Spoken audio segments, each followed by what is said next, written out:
I'm Nikki Closser, and this week on the Portrait System podcast, Valentina shares with us how she decided to stop photographing families. She made the switch to focusing on individual women, and since then, she saw a huge shift in her income.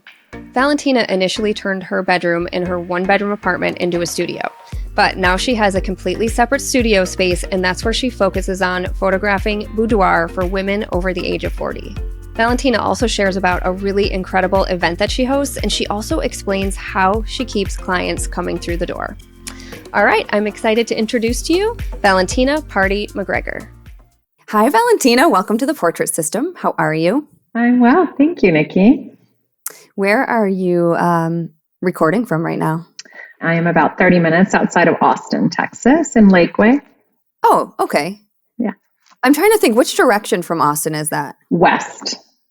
West, okay. Yeah, so west. So if you go past west, just once you leave Austin to the west towards Bee Cave, you're about 10 minutes from me. Okay, cool. Yeah. Very cool. I love that city. I know I told you that I used to live there. Yeah. Yeah, Austin's great. It's grown so much. We definitely go into Austin for dinners, and this weekend we're going to go to the theater and things like that. But it's nice to not live in the hustle and bustle of it. We live in an enclave that has deer, and it's really peaceful. So. Oh, cool. Well, okay. So that was one of my questions for you. Is I know, obviously Austin's a pretty decent sized, bigger city. Do your clients come from Austin? Are you focusing more on the suburbs? Actually, it's been a little crazy. Something I never expected was that I do get a lot of clients locally, obviously, because that's kind of my network, right? So a lot of my kids go to school here. And so there's a lot of people that I know here. But what's been crazy that I didn't expect is that I've got some clients that have come in from Houston, from San Antonio, from Dallas. So people in Texas are used to driving distances. So 3-hour drive, you're like, yeah, sure, I can do that for something special for the day. Just so people don't, if for people who don't know Texas, so Houston is about 2 hours from Austin driving, and Dallas is about 3 hours. Or a 45-minute flight or half an hour flight? Yeah, pretty much. I mean, Houston, 2.5 to 3 hours if you go downtown to downtown. And then same with Dallas. And then San Antonio is about an hour and a half. But yeah, everyone's just used to driving here. How do you think those clients are following you? If you're based in Austin, how are the Dallas and Houston folks finding you? So I have put out some Facebook ads for my Legends Over 40, and I've kind of expanded my radius. You know how you can kind of create your own audience. I've done that, and that's been, I don't know that it pays off long term to do that, but it definitely paid off for us for a few. And then I've got some others that are just people that I've known over the years that have moved away, and they still want to work with me. So yeah. Okay, cool. So I know you just mentioned your Legends Over 40, and we are going to get into that because it is kind of like boudoir for over 40, right? Yeah. So I had done in 2021, I did the kind of traditional 40 over 40 and loved it. And we had a great turnout. But towards the end, I had a couple of clients. I was starting to dabble my feet into boudoir photography. I had done myself a photo shoot. And so with Cara Marie. And so I really wanted other women to experience this. And when I came back, my next clients, I promoted it to them and they were like, sure, let's do it. And I just had one that completely stood down. And I just found it, she felt so empowered. She found her pictures to be so beautiful, and she was not at her ideal weight, and all of the things that we make as excuses for not doing this kind of shoot, especially over 40. And she just loved it, bought wall art and the whole thing. So yeah. So after that, it was like, okay, I'm doing it next time, and I'm going to do it with this angle. So it's really just implied sexy shoots. Sometimes it's just a white, a pretty white shirt, and they just have it outside, just their shoulder coming out. And some of them, you can probably see some back here. This is an over 40 client. And so we just covered her up. So they're beautiful. They're still super fun and, really meaningful, but they're discreet, they're tasteful, a lot of these women also have teenage boys, so they don't need to be. Right. Yeah, that's really something to consider. Yes. Especially if they're going to post on social media. In my opinion, everyone, okay. let me back up there. Everyone has their own comfortability around what they want to show. And, you know, some people are like, this is my body, this is me, I don't care. And I want my kids to see me celebrate who I am. Totally. And some people are a little more modest and don't want to do that, you know. So I guess it's just totally personal preference. But absolutely. Yeah, personally, I would struggle a little bit, I think. Yeah. Having all of my skin. Yeah, I definitely fall more towards the conservative side, but I think that we need to celebrate where each woman is at. So I love having just all the varieties come in, the ones that just strip down and walk around the studio naked without any issues, and the ones that, you know, won't take their robe off until the last little bit and they just show their shoulder. That's okay. Yeah. And I should say I have done a boudoir photo shoot. Yeah. It's just not something I would probably put on social media or want printed for my kids to see and that sort of thing. Like, that's for me and for my husband, or, you know what I mean? Like, for sure. And again, everyone has their own like totally around it, but. Comfort level. Yeah, for sure. Yeah. Okay. Anyways, I totally digress. I want to hear more about this and how it all works. But before we get into that, I want to back up a little bit, because I know that you started with like the humble beginnings inside your house, like bootstrapping where you were shooting and all of that. So will you back up a little bit and tell us about when you first started and how you got things going? Yeah, I mean, how far back do we want to go? But I did the whole classic, like, family photographer, chasing children while I was dripping with children. And so that was great and served its purpose. But I was total shoot and burn until I found Sue Bryce in 2016, and then revamped my business to kind of learning portrait photography in studio. And so I really started focusing on women, and we actually have a decent sized house, but by Texas standards, it was pretty small. It's 2,100 square feet. And isn't that funny by Texas standards? Like, that's a small house. Yeah. Well, I mean, on the outskirts anyways. But so we moved ourselves into the guest room, and my husband was like, all right, just study studio, like learn your studio portraiture in our master bedroom. So oh, wow. Yeah, our master bedroom had the best light. And so I was like, I need this. And at this point, the bathroom was still originally from 1984. This is a house that we've gutted every room by room ourselves, a lot of it. Yeah. So we were still in the process of renovating that bathroom. And yeah, so anyway, so I did that for about a year until I felt a year and a half. And my husband was like, girl, I think it's time to level up. Like, I think you can do something bigger. And so I saw a photographer studio here in my area, and I just messaged her, and she was like, I'm actually looking for a studio partner. So if you want to share space, I'm happy. We just split the costs. And it was great because we were definitely doing different genres. So that really worked. But she did a lot of newborn. So she had all the paraphernalia that comes with newborn portraiture, which is like, portrait photography, like a lot of just lots of little dresses and little hats and little blankets and all the things. And I'm like very minimalist in my shooting. So it was always constantly kind of hiding stuff. And that was challenging. So then it came to an end, and I got my own office space, but it felt like, so her space was retail. And then, so I moved myself into an office space from an opportunity that came. And that was great. But each one had their challenges. So for office space, for retail, I had no privacy because you have all the windows. Right. So I had gotten curtains, but it was still not ideal. We'd have people walking by. It was just awkward, especially when you have women in various states of dress or undress, I should say. And then I moved into the office space, and the ceilings were so low. So it was just always something. And I felt like, oh my gosh. And at this point, we had already considered doing an addition to our house for a proper master bedroom and a laundry room and so forth. So we have one of our good friends that's an architect, and we were like, what if we added a studio with its own entrance on top? And so that's what we've done. We actually added on it's basically another house, 1,500 square feet of space. Wow. And 800 of it is studio space. So wow. It's amazing. And I work in here every single day, and my husband has to pull me out of here because I love it. Okay, let's back up a little bit. Yeah.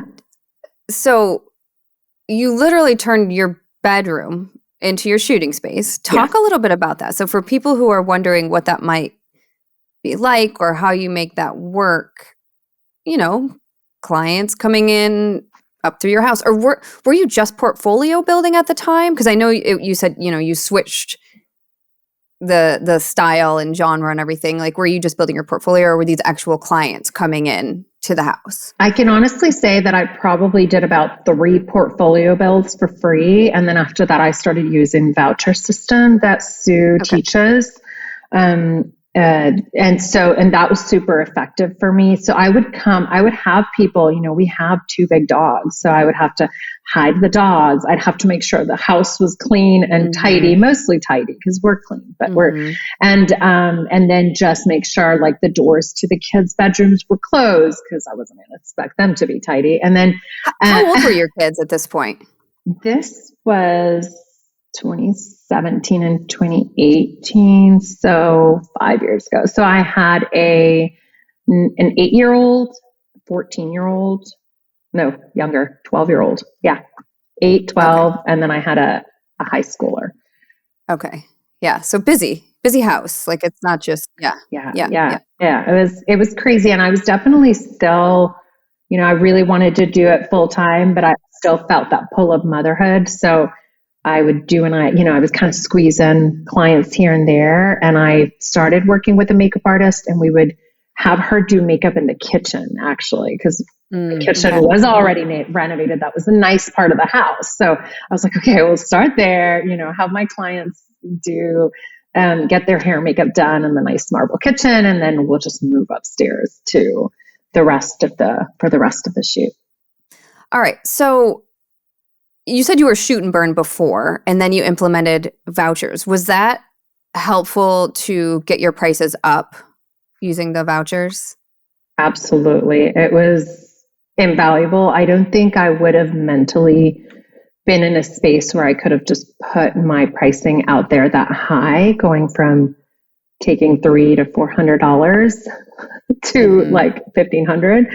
So that would have been super scary. The vouchers honestly, it just made me feel better. I don't know that the clients, I don't think it would have made a difference. I think it just made me feel better. Yeah. Yeah. Isn't that interesting how you don't, okay. So there is really something to that. I think I believe that the vouchers helped get people in, but I think a lot of them probably would have booked without it. Is that what you mean? Like, do they really? Yeah. I just think that your confidence is your confidence. So I already had maybe 5 people that I'd shot, and they were good portraits. I wouldn't say, I'm definitely better a photographer now, but they were good portraits. They were definitely a professional standard. But in my mind, I was like, no one's going to pay that price for photos. Because I was charging only $300 to $400. So it just made me feel better. And therefore, because I think if I had gone out there with confidence, and plenty of other photographers have without vouchers and done great. I just think it's your comfort level and it's your confidence. And for me, that was not there. And so I had to build it, and that's okay. It just takes a little longer. Yeah. Yeah.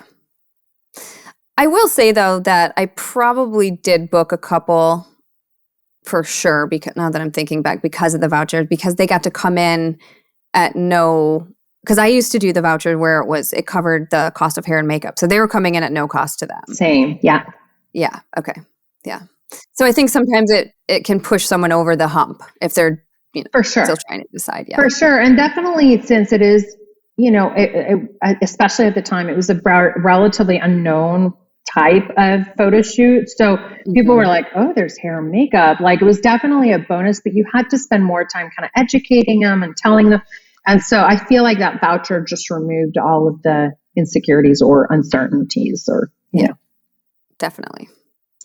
Okay. So you started getting people in, with the vouchers, and then did it start snowballing from there? Did you feel like you had to really do a ton of marketing? What was happening?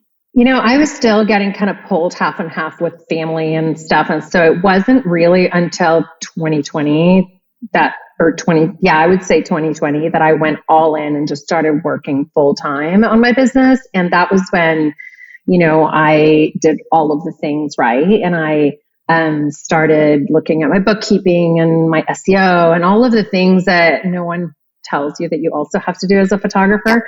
Yeah. And so I started really diving into that. Fortunately, it was 2020, so we were home. And then I signed up for workshops and so forth. And I think as I did that, that was when I decided, okay, I'm launching my first campaign for 2021. And so, yeah, and that was when I did my my first 40 over 40 traditional one. And that just helped bring volume in the door. That was super helpful for me to bring people in the door just for an excuse. Women just need an excuse to come in. So that gave them that. Yeah. Totally. I like how you just said that. It's true, because it's really not, our parents didn't do that. I mean, there was like glamour shots in the mall that my mother was like, no, which I don't know why she didn't let me do it. I wish she did. It'd be so fun to like have that to, compare to now. But that's just not something our parents' generation did. I mean, I guess if you think back to like my grandparents, I feel like they had my grandmother had a portrait done, but that might have been her high school portrait. But I think like my great-great-grandparents, that generation was more likely to like sit for an actual portrait. Yeah. And then it just started moving away from that.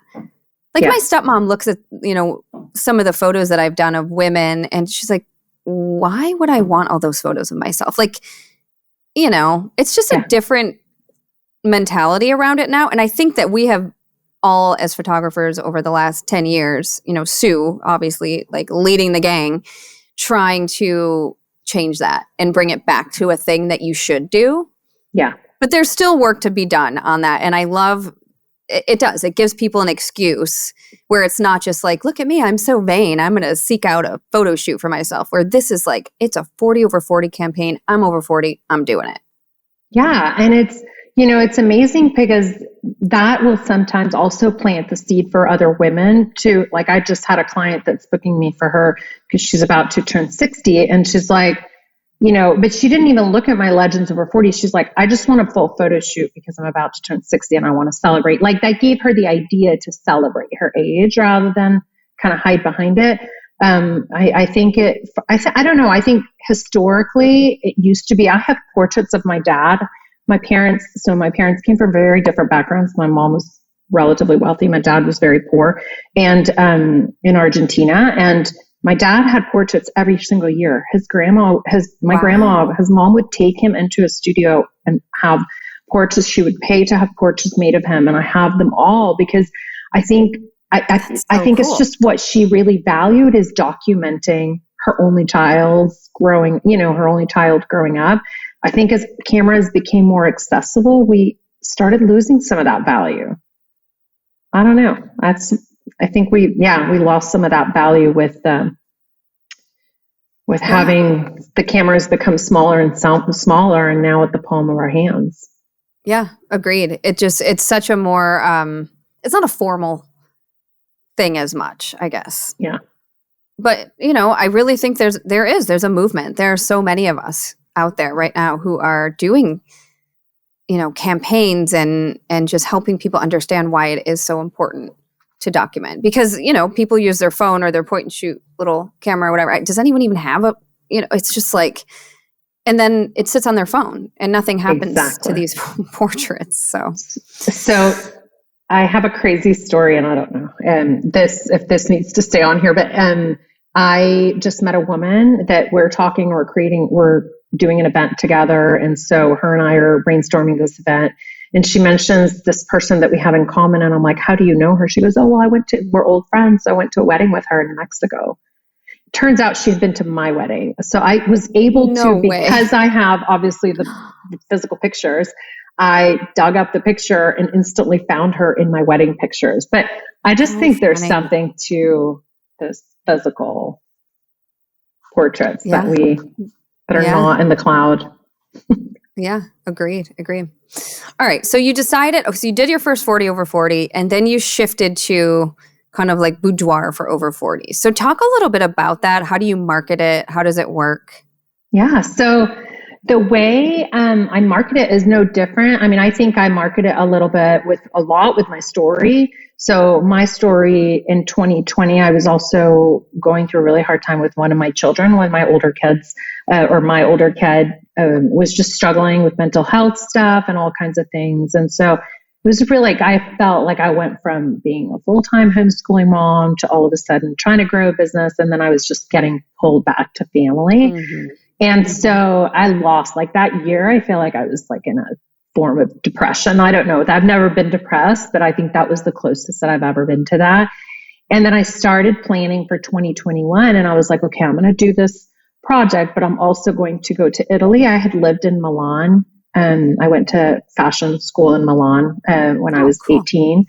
So, and I was there for 3 years. So I was like, I'm going to go back to my roots. I'm going to go back to Italy and, I will book a workshop and book a shoot. And so I reached out. Cara Marie had just moved there and I reached out to her and I was like, I want to book a shoot. I just think I need this. I had never spent that kind of money on myself. I had never, I just never would have thought. And I went and did a workshop and with a different photographer. And then I went and shot with Cara Marie. And for me, that realization, like even the experience without even seeing the pictures was so transformational. So it was just made me, it was like a reset button was hit for me from like that dark place that I had been to like, okay, now I feel like my life feels good again and I can look forward into all of my goals and all of my dreams and all of the things. So I opted for coming back and infusing that into my brand.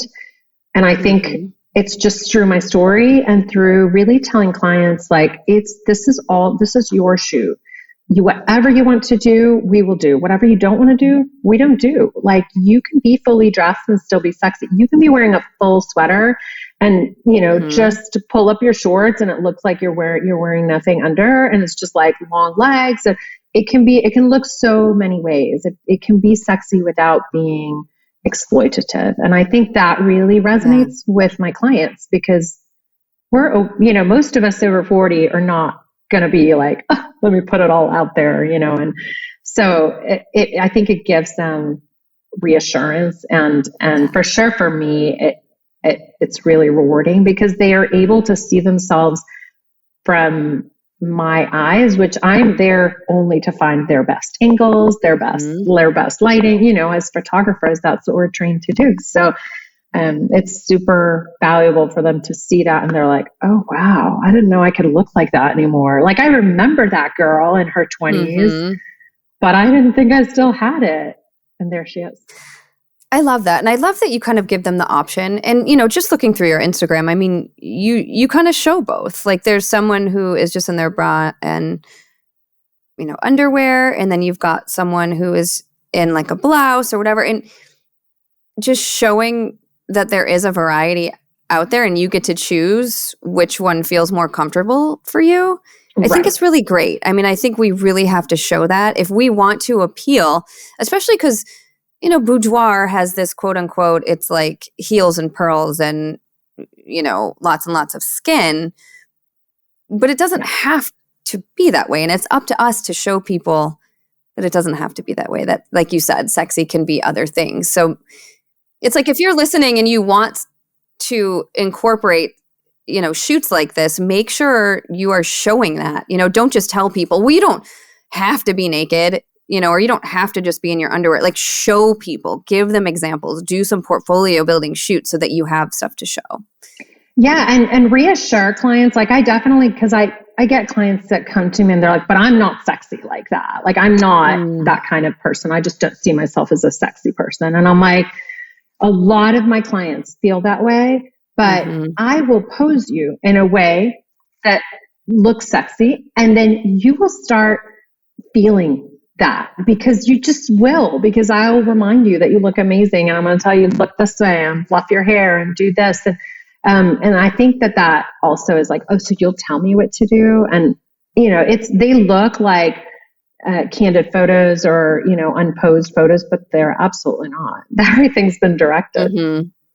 Yeah. Yeah. And I think it's so important to communicate that the way that you do, especially for something like this. Like, people need to feel very comfortable with you and to trust you. And, there's a time and a place for candid and unposed, but in a situation like this, my clients want to be posed and want to be told what to do, just like I'm sure yours do. So put that out there. Let people know you are going to literally take control of everything. They don't have to worry about a thing. And that's going to put people so much at ease.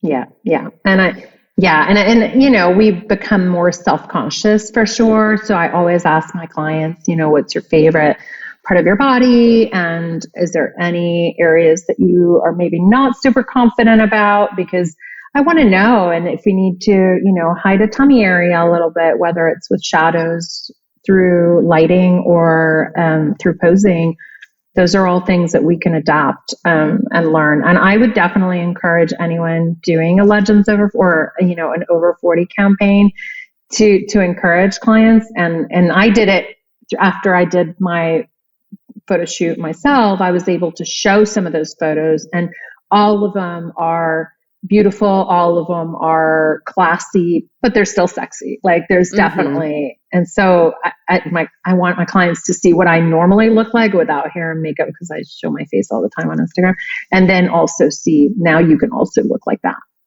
Yeah. Yeah. And for people who don't know who Cara Marie is, if you're newer to this podcast or to the portrait system, she does have some courses on Boudoir in our Portrait Masters store. So the Portrait Masters is our store and awards and accreditation. And then we have the Portrait System, which is the podcast and our membership. So I don't know that I clarify that very often, but it's amazing. The course is great. But she's been on this podcast a couple times too. So yes. Just for reference. Okay. So how are you getting people out? How are you getting it out there? I know you mentioned you did a couple Facebook ads and things for Houston and Dallas or whatever, but what's the main way that you're getting women in for the over 40 boudoir sessions? Honestly, networking, putting myself out there. Last year, I committed to networking once a week at least, every single day. And these are going to physical meetings, like in-person physical meetings. So I'm part of a BNI, and we meet 3 days a month on Zoom, but I book the rest of the day for different, whether it's lunch with someone I haven't seen in a while or someone I want to collaborate with, so I just fill that day with networking things. I do not do computer work that day. So and then I pick one evening. I'm part of like 4 different networking groups here in Austin, and I pick one evening event to try to go to a week. So it really is a know and trust, like and trust thing with photography. I think that there are many great photographers, but will they connect with you and your point of view? And I think that's, You sound that's exactly what I did when I first started out with networking. I think I was part of 4 groups that I consistently went to. And I know there are people out there who are like, I don't want to do that. And you don't have to. I mean, there are other ways to market. There really are. Obviously, a couple weeks ago, we did the SEO, there are other ways to do it. So many people, though, are really successful doing it this way with the networking. If you could kind of get over the fear of it and really just dive into it and focus on building relationships, not on the fact that you have to, get up there and say your pitch and all of that. You can look past that. It truly is. Yeah. I'm definitely an extrovert, so it wasn't difficult for me. It was just difficult for me to pull away from my family and my personal time. But what I have realized is actually some of the women that I've connected with best in networking are introverts. And I think the reason is because they're more interested in what I have to say. So therefore, I'm more likely to like them, right? So for those introverts trying to figure out how to network, you have a huge advantage because you naturally are more interested in other people than talking about yourself. Yeah, that is your superpower. That is your superpower. People love talking about themselves. So give them that space. You just go and ask and be curious, and you will connect with people, and instantly they'll like you. So, yes, that's a really, really good point. Yeah. All right. So lots of networking. And then once someone's like, all right, Valentina, I'm ready. I want to do this. What do I do? What's the process from there? So I have a pretty traditional process that I have a form on my website, and then they fill out that form and we book a call, and I have like a, 15, kind of a discovery call, see where they're at. Some people that I see are more price sensitive, I might, kind of try to put them in towards a mini, and we can do kind of a mini session. I do those once a month, and that mini session is just like a lot reduced in price, and it just means that it's easier on the wallet and on the time for me. So it's great. It works for everyone. Real quick question about that. Do people ever go like do a mini shoot and then come back and do a full shoot? Yes. Okay. I've had multiple clients do that because obviously they only get a taste of it. It's not the full thing. I definitely make the difference. I don't spend 3 hours with them. And so it's like very much, we're done with the shoot portion. You got to go. So yeah, I mean, I don't tell them. You leave them wanting more. Yeah. Yes, for sure. That's a good way to put it. Yeah. Yeah. Okay. Yeah. And then once we do that kind of discovery call where I find where they're at, I also kind of find their pain points throughout that. And that's where I really paint the picture of what their photo shoot could look like. Cause I think that's huge. Like I went for a while that I was like, what happened to my booking rate? Like it had gone down. Like my people were just not booking in the same rate that they had been before. And it's because I stopped kind of drawing out that picture of what that photo shoot's going to look like for them based on those pain points that they had told me. They don't like themselves in pictures, or they haven't been photographed in 20 years since they got married. And so I kind of draw on that, and I'll paint a picture like, I just envision your photo shoot being like this. And I visualize us doing these beautiful kind of portraits, and ones that you could really celebrate yourself, put one in your closet, in your bedroom, and wherever you want to put it. And so, and then they get excited and they're ready. That's much more likely that they're going to be ready to book at that point. And then I just book them in the calendar. At that point, my hair and makeup artist gets the notification that we're booked. And then we kind of proceed from there with just email communication and stuff. All right.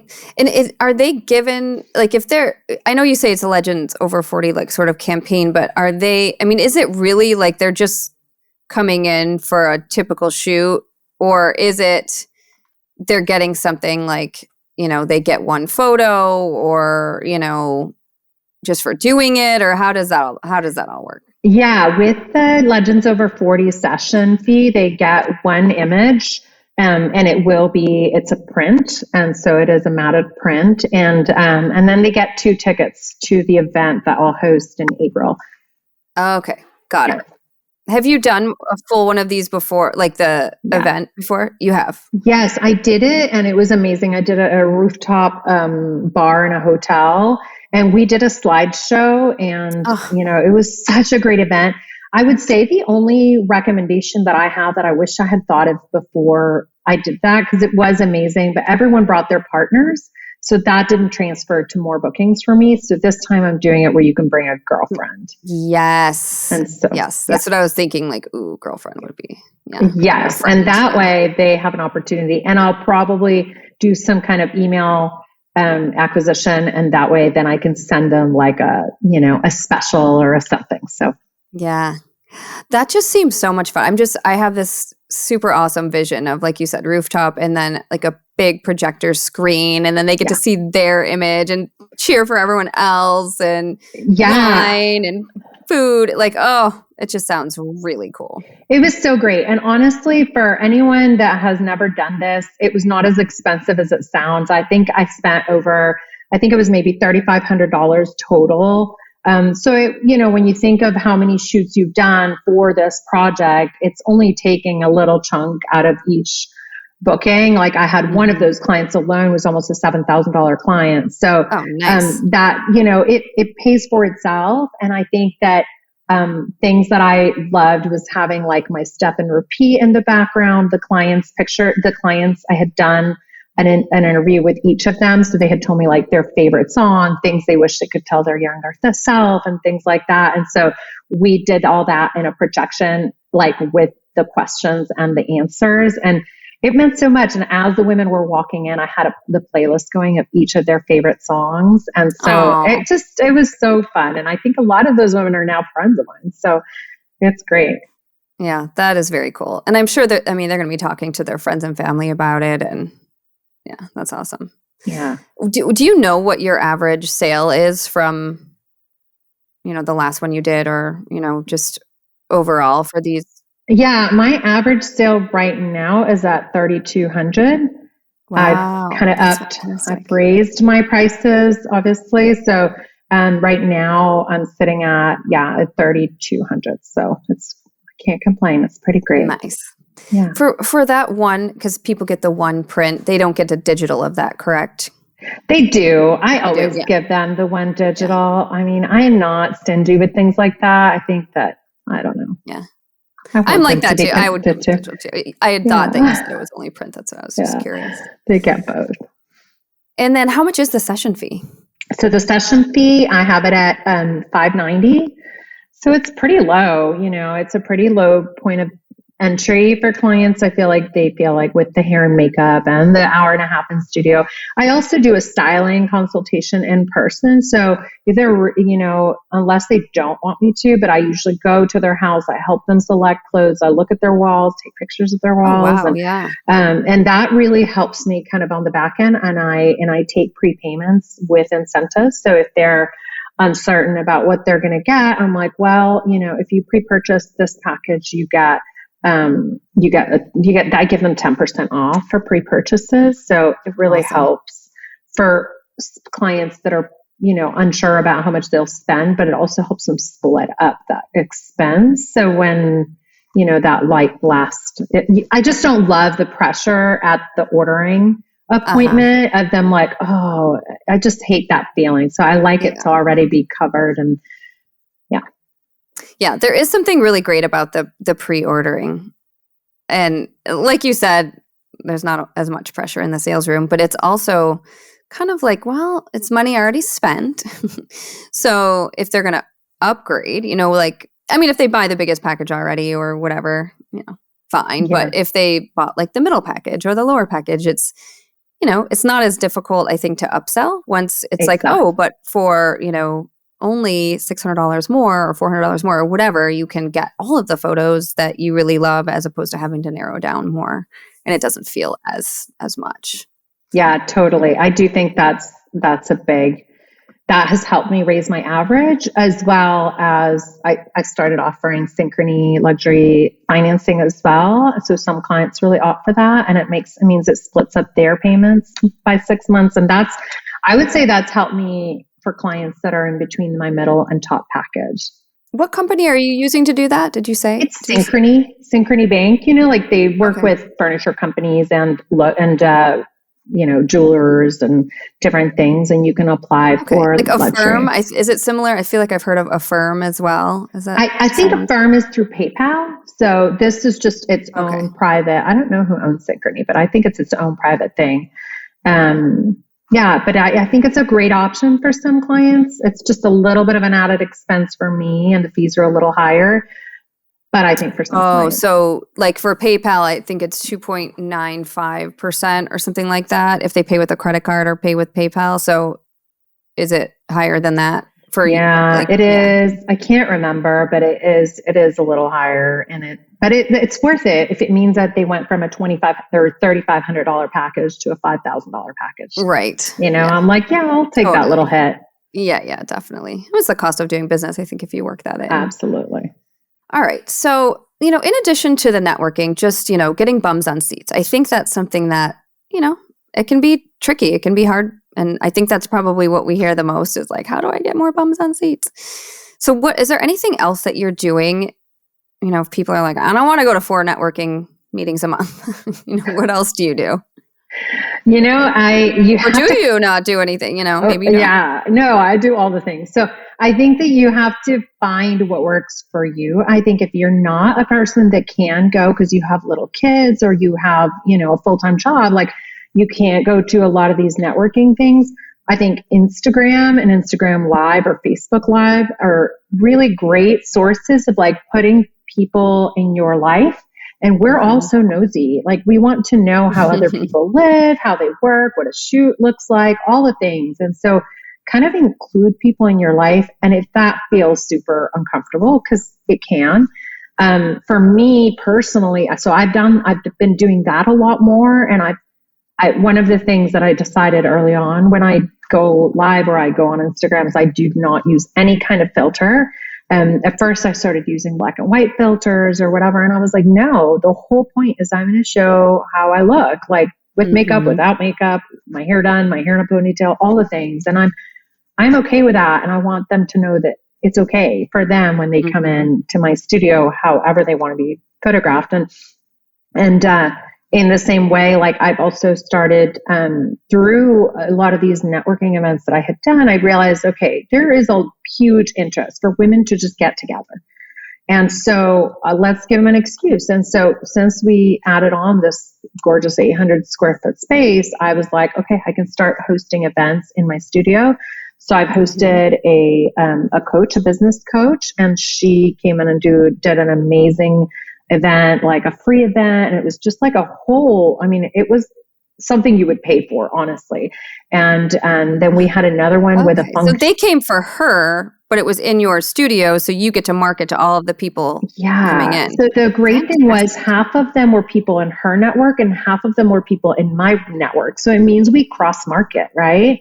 Okay. Because essentially she's going to get information of potential clients and I actually got a client from that. And then for the last one we did was a feng shui master, and she came in and it was incredible. She gave, that one was a paid gig, so I don't charge them to use my studio space, and I just put, we get some munchies together and we split that, and then she just did this incredible event, and we had 10 women come and learn like our ideal directions for different things, where to put certain things in our house. And it was just really interesting. And I'm doing another one with a bookkeeper / business consultant. My hair and makeup artist is going to be doing a class in my studio. So just come up with things that interest you and see if you can gather women. And if you don't have a studio, I think, you can get creative and do it, over dinners at a restaurant or whatever. It can be so many, it's just about gathering, right? And connecting. So figure out how you connect with people, because I think everyone's different. There are some nonprofits and like churches and things where you can utilize spaces either for free or like on the cheap, for sure. Like when I used to run a nonprofit, I started a nonprofit in, the Seattle area. And there was it was like a community area. Was it a church? Maybe it was a church. I think you're right. I think churches do provide free spaces as long as you're not charging. Yeah. For our board meetings and for any of the special events we had, we just had to like book it in advance and get the approval, and we got to use the space. So yeah. Wow. Yeah. Yeah, it's just about figuring out. I think for me, I had to figure out what works for me. Now, having my studio in my house, connected to my house, it's so easy for me to just be like, I fixed dinner, and now I have an event. Bye, guys. So it works. Awesome. It's amazing. But obviously, not everyone has that. So figure out how you can make that work to just connect with other women. Yeah, I love that. Sweet. Well, this has been really awesome. I love, I'm 46, and I love the idea of a campaign that focuses on, celebrating who you are at 46. Yeah. And it's like I think in a strong, beautiful way. Like, I feel like that's the theme in my pictures is I want women to just look strong and beautiful. That's it. Mm-hmm. And sometimes it's naked, sometimes it's fully dressed. And that's okay. Yep, whatever they want. I love it. Exactly, yeah. All right, we'll have to follow you. People follow you on Instagram and Facebook or whatever for in April when you are going to be showing the behind the scenes, I'm sure, and clips and everything of your next event. So are there like behind the scenes of the last one anywhere that people can check out? I have to probably post them. Yeah, I have pictures and a few videos. My biggest regret from last one was that I did not hire a photographer or videographer, like somebody to kind of do that for me. So it was just me and my phone. Yeah. Well, this time you could. Yeah, I will. Oh, I will. It's budgeted in. Yeah. All right, sweet. Well, I still have a couple questions that I always ask at the end of each episode. And the first one is, what is something you can't live without when you're doing a photo shoot? Oh my gosh, I was thinking about this then, and because I knew you'd ask it since I listened to all of them, but I can't come up with anything that is original, but I will tell you truly, honestly, the thing I can't live without is my spider holster, like my belt. So many people say the spider holster. Honestly, last week you said this. It's just, I know. It's just, I'm notorious for just putting my camera down when I'm like shifting furniture or posing my client. And then I used to be notorious. And then I'd be like, wait, where's my camera? And so it felt so silly to lose my camera. So yeah, the spider holster just saves my ass. Yeah. Awesome. All right. And how do you spend your time when you're not working? When I'm not working, I love cooking, and I'm half Italian, half Argentinian. So food is just a big part of what we do. And doing things with my husband and the kids. I love to garden, and we have 2 dogs, so taking them for walks. And just, the busy working mom thing. Yeah, I hear that. All right. Number 3 is, what is another photography specific product that you would recommend to people? A photography specific product that I would recommend. Oh geez. You're stumping me with this one. I think my Nifty 50, like if I was to pick, I really don't stray from my 50 millimeter lens. Rarely. Most of my shoots are done with a 50. I definitely like sometimes a little bit of a wider angle, so I'll get something. But my 50 is just the one that I'll switch and then I'll just go back to my 50. So if you're unsure about having a great lens, the 50 is always a good one. Awesome. Which 50 is it? I have the Sigma Art. That's what I have too. The 1.4. Yes. I love my Sigma. Mm-hmm. Yeah. I mean, I have Canon lenses, Sigma lenses. Yeah, same. I was kind of cheap about it. I didn't want to spend $2,000, on like an 85, for example. I have the Canon 2.0.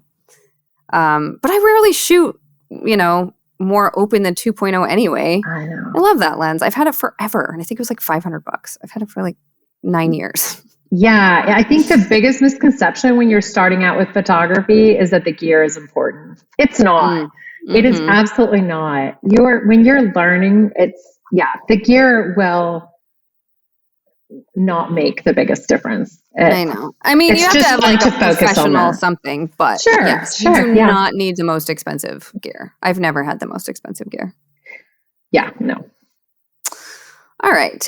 Number 4 is, what would you tell people who are just starting out? So 2 tips that I think really helped me when I finally heard them. I had heard them, but I hadn't heard them. If you know what I mean? I had heard somebody said it, but I ignored it. You weren't quite ready to hear them yet. But no, yes. So the first one is with regards to when you don't have clients. If you want to be doing 2 shoots a week or 3 shoots a week, whatever it is where you want to be, that's how much networking you should be doing. So on those days that you are not booking, that you do not have client, you should be networking. You should be out meeting someone for coffee, for, just book things, figure out events that are happening in your area. Eventbrite is a great resource, and connect with other people. The second tip I would say is, in between that, when you don't have clients, work on the things that you don't want to work on. SEO, getting your templates, your email templates organized, all of the back end things that are so annoying. But once you start having clients and you're busy, you're never going to want to go back and do that. Mm-hmm. Yeah, exactly. So It's just things that you have to do eventually. So you may as well just Totally. Yeah. You might as well do it when you're starting out, and you'll tweak it later, but at least you have something to start. You have like the backbone of your system, and then you can kind of build from that. Yep, exactly. And where can people find you online, Valentina? I am on valentina.portraiture on Instagram, most active, and Facebook. Well, you post on one, you post on both now. And my website is valentinaportraiture.com. Fantastic. Well, thank you. Thanks for being on. Will you be at WPPI? I will not. I've decided this year is not going to be a conference year, which is so sad, but no, I understand. I'm focusing on different things this year. Yeah. And I really, really want to grow my business to a certain level. So I'm focusing on that. Yeah. Cool. Yeah. Sweet. Well, hopefully I'll see you soon at some point this year, but I know. In the meantime. I know. I did the Italy workshop, but I think you weren't there that year. I think it was the first year. Yeah. Yeah. I didn't go last year because I had gone to New Zealand just before that to speak at NZIPP. And I just didn't want to leave my kids again, and we didn't want to make a family trip out of it. So yeah, that's fair. It's a lot of travel, especially to New Zealand. Yeah. So sweet. Well, thank you again. This was awesome. Thank you so much for watching. If you enjoyed this episode, make sure to give it a thumbs up and subscribe so you don't miss what's coming next. Also, if you want more photography education, resources, and inspiration, head to theportraitsystem.com. Okay, we'll see you in the next one.